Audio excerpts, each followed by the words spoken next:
এখন বর্তমান ভারতে একটা খুব বড় সমস্যা হচ্ছে ওবেসিটি। হুম।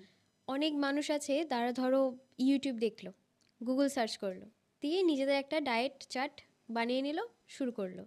কিন্তু সবার তো বিএমআর ঠিক সেম হয় না, শারীরিক পরিস্থিতিও সেম হয় না। এটা কি আদৌ ঠিক ইউটিউব বা গুগল সার্চ করে ডায়েট চার্ট বানানোটা? কখনোই নয়। প্রত্যেকটা মানুষের পরিস্থিতি আলাদা, বডির পরিস্থিতি আলাদা, মেন্টাল হেলথ আলাদা। হুম। তো প্রত্যেকটাই কিন্তু কনসিডার করা হয় একটা ডায়েট চার্ট বানানোর ক্ষেত্রে। সেটা শুধুমাত্র তার বডির রিকোয়ারমেন্ট অনুযায়ী কিন্তু ডায়েট চার্ট বানানো হয় না, তার কিন্তু মেন্টাল স্ট্যাটাস কীরকম সেটাও কিন্তু ম্যাটার করে। এবার হচ্ছে আমরা যখন ডায়েট বানিয়ে থাকি সেই ক্ষেত্রে কিন্তু প্রত্যেকটা পার্সনের জন্য আলাদা আলাদাভাবে ডায়েট বানানো হয়। ইউটিউবে যেটা দেখা হয় সেই ক্ষেত্রে একেবারেই এটা বলবো না যে তারা একেবারেই ভুল।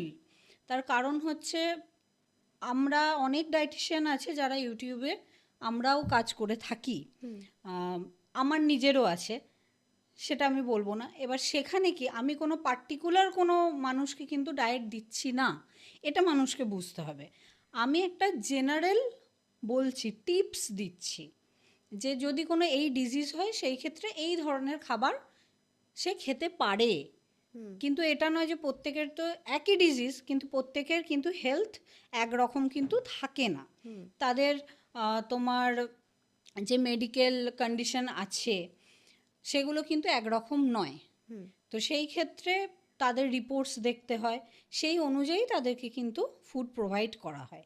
সেই ক্ষেত্রে ইউটিউব দেখে আমি কি করতে পারি, যে আমি একটা টিপস নিলাম যে হ্যাঁ এই জিনিসগুলো করা উচিত নয়, এই জিনিসগুলো করা উচিত, সেইটুকু আমি যদি মেনটেন করি তাহলে ঠিক আছে। কিন্তু একটা প্রপার নিজের মতো করে একজন ডায়েট বলছে, সে একটা ইন জেনারেল পার্সনের জন্য ডায়েট বলছে, তার মানে এটা নয় যে সে আমার জন্য বলছে, তো সেটা আমার ফলো করাটা কিন্তু একদমই ঠিক নয়।